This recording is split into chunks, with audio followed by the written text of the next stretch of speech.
Sikubingelele sikwamukele indaba enza kusihlwa umbukeli lezi indaba uzifundelwa unoxolo uMamtshali wakwaMwali. Sathemba umbukeli ukuthi nithokozeleke usuku lwenu namhlanje. Ake sibheke ihamba mbili kusihlwa nje.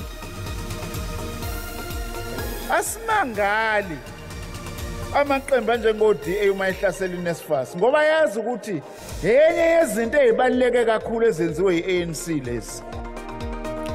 Namhlanje bekuwusuku lwesibili lwenkulumo mpikiswano yamaqembu ezombusazwe ePhalamende mayelana nenkulumo kaMengameli uCyril Ramaphosa ayethulela isizwe ngesonto eledlule. We are on support of a special court that will expedite cases which are related to the political killings. Isalga KwaZulu-Natal isiphakamise ukuthi kufanele kusungulwe inkantolo ezikhethekile ezophuthumisa amacala okusocongwa kosombusazwe. They are here. Abalandeli babuthane esikhumulweni sezindizi OR Tambo namhlanje ekseni beyokwemukela iqembu lesizwe bafana nelibuye nendondo yethusi emqhudelwaneni weAfcon.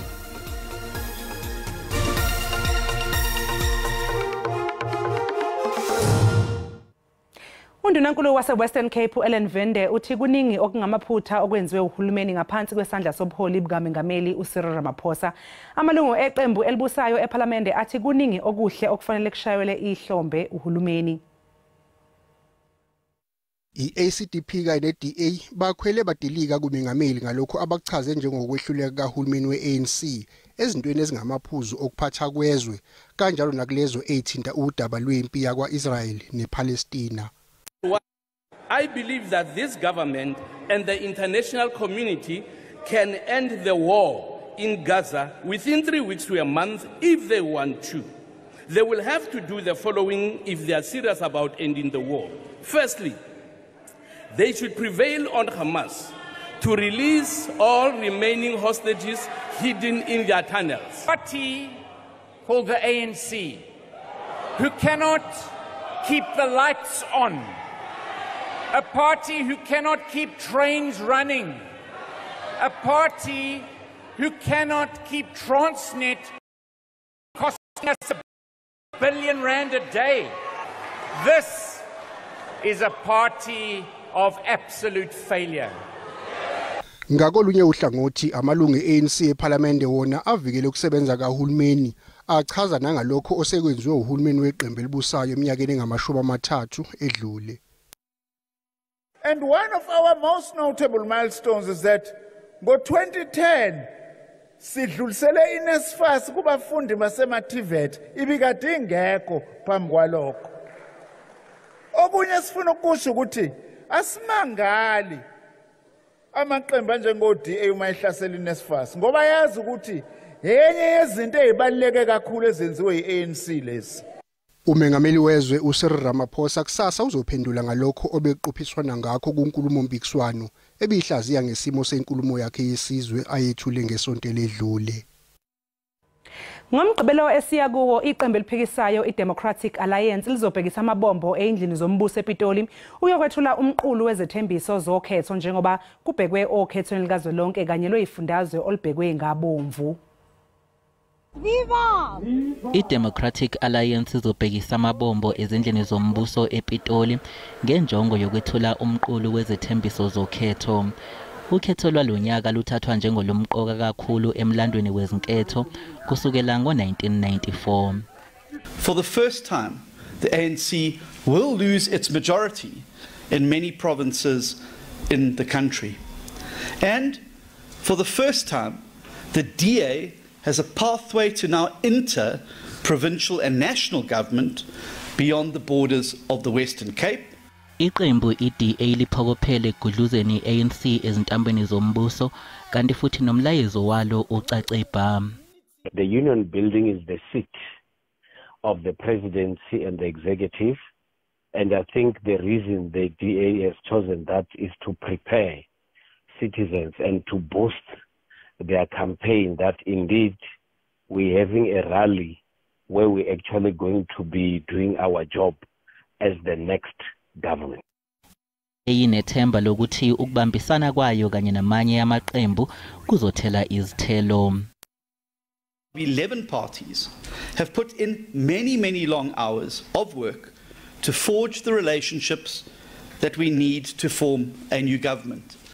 Leli qembu lizibophezele ekusebenzeni njengesikhondla se-multi-party charter nokuyisivumelwano sangaphambi ngokhetho samaqembu aphikisayo okuhloswe ngaso ukuketula i-ANC emandleni. Inhlangano yohulumeni basekhaya KwaZulu-Natal ifuna kusungulwe izinkantolo ezikhethekile ukuze zibhekane namacala okubulawa kosombusazwe. ISALGA ithi igameko zakamuva zokubulawa kosombusazwe esifundazweni zikhombisa ukuthi kufanele kungenelelwe ngokusheshsha. Angaphezulu kwama-20 amakhansela asebulewe kusukela ngoMandulo kanyaka u-2022. Ezitsukwini ezisithupha ezidlule kuhlaselwe kwabulawa ikhansela le-IFP uNdukwenhle Duma lakumasipala wakwaNongoma. Ngesikhathi kwenzeka lesigameko kuphinde kwadubuleka nezingane eyodwa yashona kwathi ezimbili zathola ukulimala.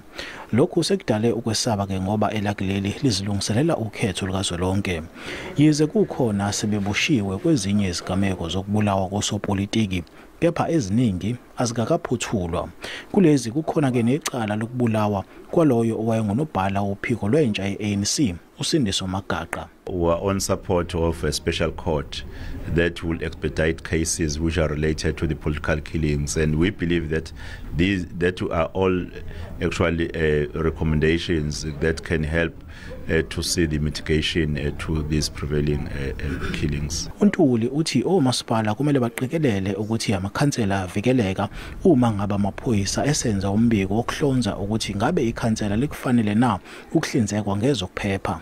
Hence, we were recommending the amendment that will allow municipalities to develop policies that will afford councillors security even before they receive the outcome of a risk assessment whenever they report that their life is not safe. Uhulumeni namaqembu ezombusazwe banxuswe ukuba baqinisekise ukuthi izincomo zombiko wekhomishana kaMwerane ziyagcinwa. Le khomishana yabe iphenya izigameko zokubulawa kosopolitiki. Phakathi kwezinye izincomo yaphakamisa ukuthi kube nemikhankaso yokufundisa ngepolitiki. ISALGA ithi yaseseka isiphakamiso sokuthi ke labo abafuna ukuba amakhansela babe neziqu esithile zezemfundo. NginguSimphiwe Makhanya wezindaba ze-SABC ngiseThekwini. Umkhandlu weTheku usichithile isiphakamiso se-Democratic Alliance sokuhlakaza umkhandlu bese kubanjwa ukhetho olusha. I-ANC yesekwe amaqembu amancane yathola amavoti ayi128 kwase kuthi ke i-Democratic Alliance yona yathola angama75. Asibonga kakhulu sisemkhandlweni wedolobha leTheku lapho bekade kuvezwe khona emotion iqembu le-Democratic Alliance izama ukuthi iyenze ukuthi umkhandlu udissolve ngoba bekhala kakhulu ngezinto ezenzeka kulomkhandlu.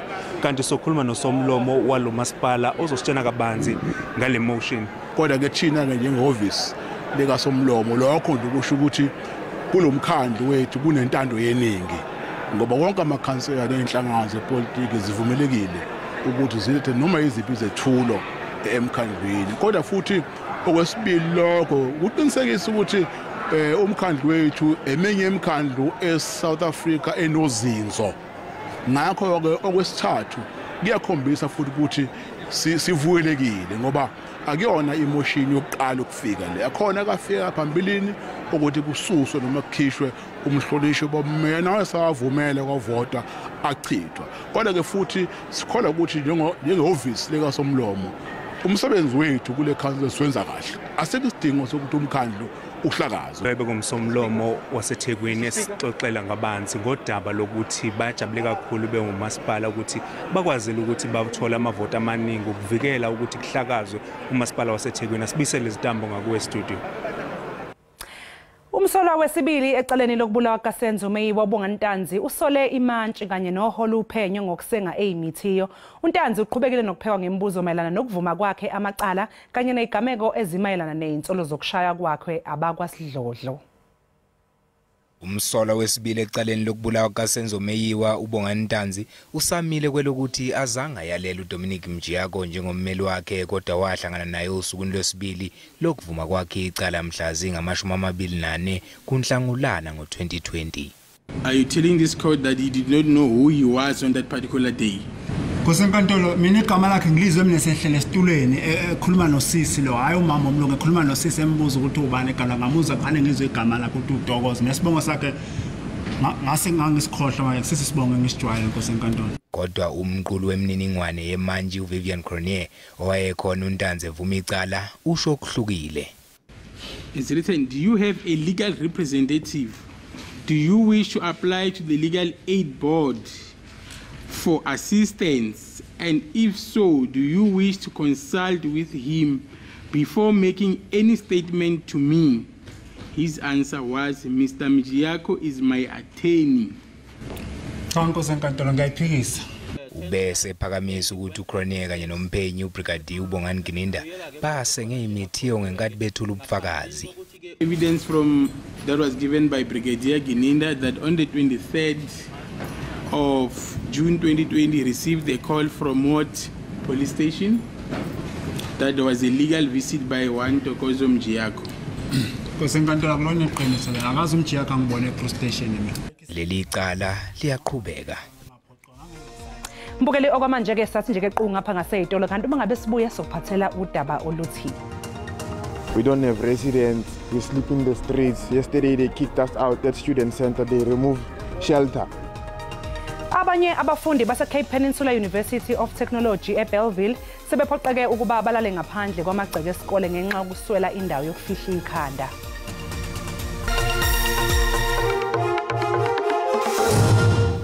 Sikubingelele siphinde sikwamukele ke mbukeli mangabe usanda kungena odabeni oluphambili besibike ukuthi namhlanje bekuwusuku lwesibili lwenkulumo mpikiswano yamaqembu ezombusazwe eParliament mayelana nenkulumo kaMengameli uCyril Ramaphosa ayethulela isizwe ngesonto ledlule. Mbukeli khumbula ke ukuthi lezi ndaba zikhona ku YouTube na ku SABC Plus ngena nje kuzo uyicinge ngamagama athi SABC Izindaba na kanjani uzoyithola. Abafika kuqala esigamekweni sokusha kwesakhiwo usindiso bakuphikile ubufakazi obuthi imoto zokuqala zecishamlilo zafika endaweni yesigameko zinamanzi amancane. Ikhulu kwabezimo ephuthumayo zivele okwesibili ngaphambi kwekhomishana ephenya ngaso lesi sigameko somlilo esaholela ekushoneni kwabantu abangama-70 ngoNcwaba nyakenye. Ngesonto ledlule ufakazi uMadidaba Ramatsuso uthe enye yemonto yabacima imlilo kwaphoqeleka ukuba ihambe yogcwalisa ithangi ingakapheli isikhathi esingakanani ifikile. Kodwa bezimo ephuthumayo bayakuphika lokho. Bezimo ephuthumayo eGolibani ke ikhomishana imfanekisi yayigcinwe yiCCTV yangabo lobo busuku besigameko. That is the fire engine that was coming from Malvern Fire Station. It has the same pumping capacity, the same capacity of water as our fire engine. They had 3,000 liters of water. This is the water that we carry daily to respond for initial fire attack.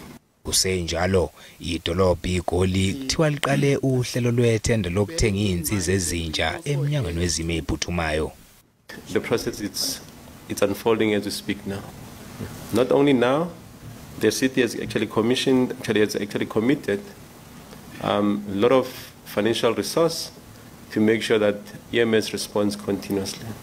You'll also understand that mechanical vehicles, some of them they'll reach the span of life. They need to be replaced continuously.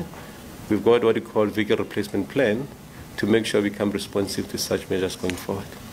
Monaheng utshela ikhomishana ukuthi ukusha kwesakhiwo usindiso kwaba isigameko esishaqisayo ake wabhekana naso emsebenzini wakhe uthi indlela umlilo waqhubuka ngayo yayingesiyo ejwayelekile.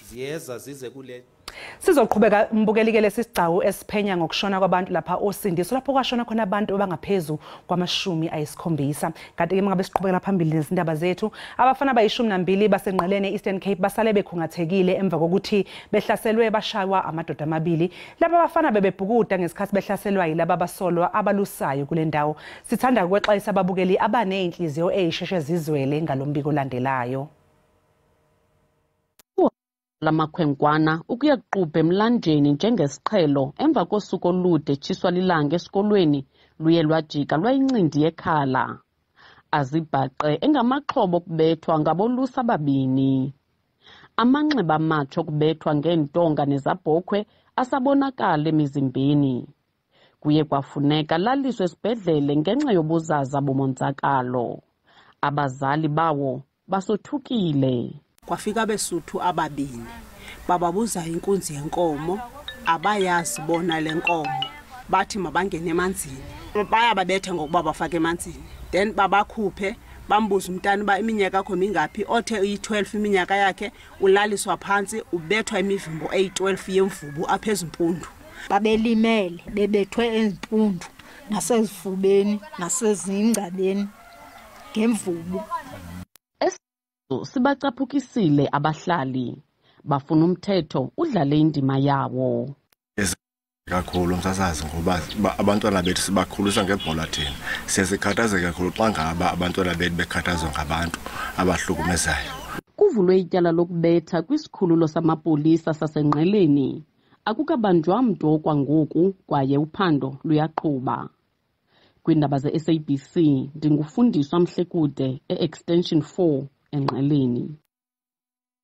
Siphinde ke mbukelise xwayise ababukela abathanda ukusheshe bazwele ngombiko olandelayo. Imndeni yeingane eyisencane ezimbili okusola ukuthi izihlukunyezwe ngokocansi esikoleni iMukhopong Primary Limpopo ifuna izikhulu zisheshisa uphenyo kuboshwe abenzi bobubi. Le ntombazanyana eneminyaka emine ubudala yagcina ukuya esikoleni emasontweni amabili edlule. Lo mfundi ka grade R kusola ukuthi wadlwengula ngosuku lweshumi eqalile ukufunda esikoleni esisha. Umama wakhe uthi indodakazi yakhe uma ibuya ekhaya mhla zingama-26 kuMasingana yanqaba ukukhumula umfaniswane yakhala ngezinhlungu. Loko ifika xibedhlele doctor ifika n'wi confirma ku ri ku na penetration ya tikomba ku ri n'wana loyiwani a nga va a rapiwile. Uthe esibhedlela odokotela baqinisekisa ukuthi udlwenguliwe.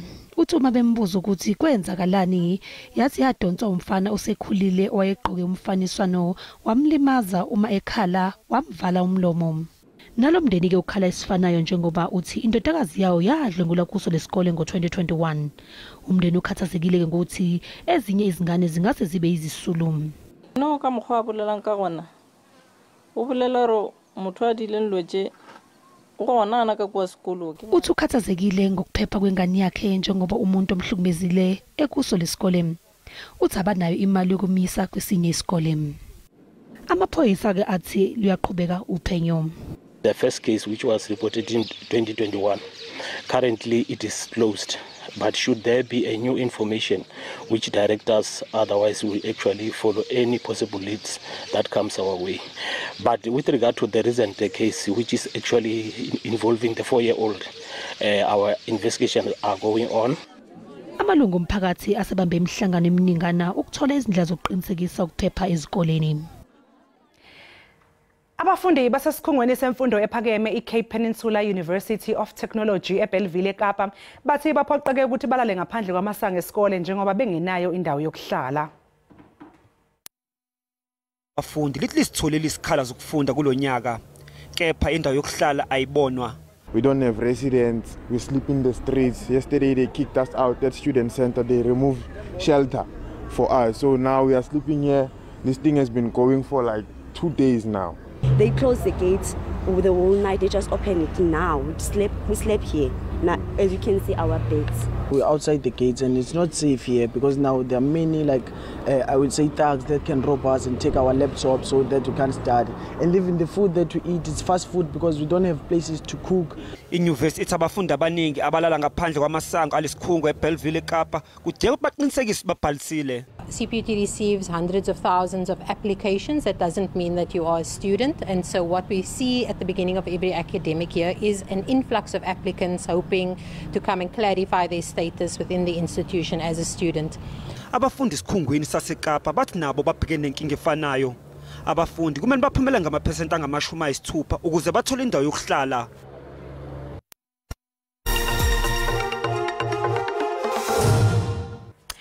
Abalandeli babuthane esikhumulweni seyindiza iOR Tambo namhlanje kuseni beyokwemukela iqembu lesizwe Bafana Bafana nelibuye nendondo yethusi emqhudelwaneni weAfcon.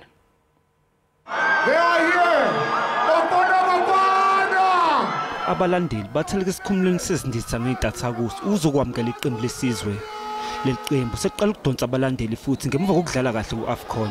Abafethu basebenzile kakhulu futhi and especially ukuthi after such a long time ukuthi bafika eAfcon bafikile la kumele bafike khona sila nje we are proud simzansi. We woke up at 2 o'clock. It's unfortunate that they arrived very early, but we had to be here. We are very excited about the boys. It's been a while. So we qualified, we got bronze, and our players did well. Ade kungokuqala ukuthi eminyakeni engama-24 ukuthi iNingizimu Afrika ithole indodo kulo mqhudelwano. It's a lovely welcome back home, We've been away from home, for quite a while, and to get a reception like this, it's amazing. It's amazing. It does wonders for someone, like myself, like a lot of the players, to see that everyone cares and they support, because we don't get chance to interact with many people. Manje iNingizimu Afrika izobheka ukuhlungela indebe yomhlaba yango-2026. It was a wonderful morning, best reception in many years. Our teams are performing. Banyana are the African champions. They are number 2. iNingizimu Afrika izophinda idlala umdlalo wobungani ne-Andoria kanye ne-Algeria ngenyanga ezayo. Halala bafana siyanithanda futhi sinemukela ngezandla ezinemfudumalo. Mbukeleke umhlahlo wesimo sezulu alandela emva kwekhefu nesangoma sezulu umkhushulo kwaMsimanga.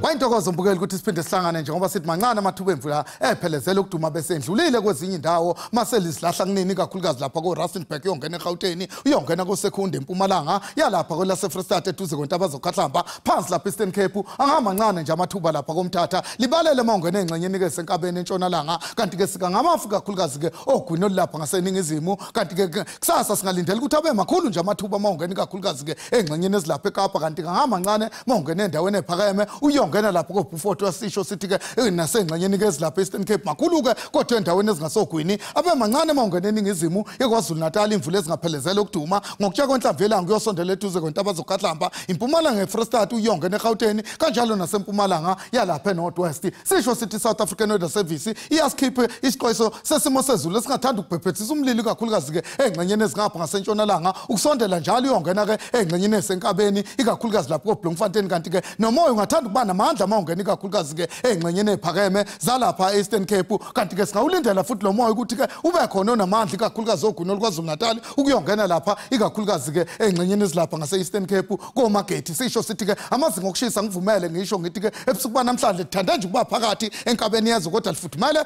endaweni ezingasogwini eThekwini uyongena koRichardsburg uSajonisi nokho nasengxenyeni esenyakatho lingathanda nje ukufuthumala kanti ke lingabanda mawungena kuSutherland ngale kwaloko kwezinye indawo lithanda nje ukuthi ke libe phakathi kanti ke masamba siyobheka amazinga okushisa aphezulu ngivumele ngisho ngithi ke thanda nje ukuthi libe phakathi ngasentshonalanga kodwa futhi mawungena lapha eKapa lingaphakathi uyongena phansi lapha eStern Cape uthanda ukufuthumala KwaZulu Natal lifuthumala kodwa ke lapha koBergville koMnambithi liyashisa kakhulu uyongena eGauteng kanjalo nasengxenyeni ke esenyakatho ngivumele ngisho ngithi ke ngiyayithatha indawo benobusuku obuhle.